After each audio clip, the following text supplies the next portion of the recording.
These are BMW X3 E83 model headlights. This is a quad retrofit conversion built on brand new OEM AL headlights. Now there's two different types of headlights. There's the pre-facelift and the facelift X3 for the E83 generation.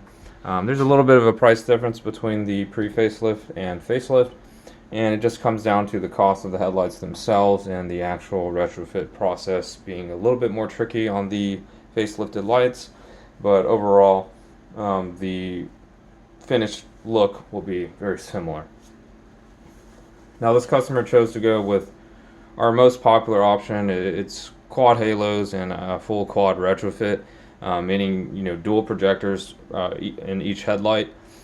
For him, we used the Morimoto Mini H1 7.0 by Xenon projectors and paired it with a set of standard Mini H1s.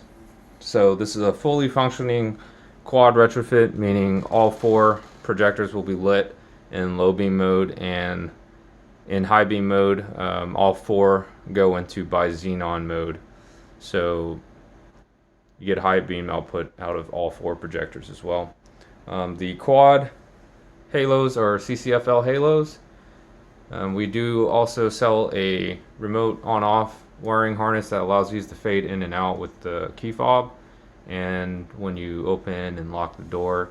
Some cool features, we have a video of it on our webpage as well. As you can see, the lights come with all the mounting brackets, so you're not missing any hardware or any pieces that you need to perform the headlight swap. And all the wiring is pretty much done internally to the headlight. We pre-wire everything, so really the installation is just a remove and replace of the factory headlights. Plug in the factory connector to the back of the headlights and you're good to go. You can order a package like this on our website, visionautoworks.com. If you have any questions, you can shoot us an email or give us a call. We can walk you through building out a package, speccing it out, and taking your order over the phone. Or if you have any general questions about our services, feel free to give us a call or an email.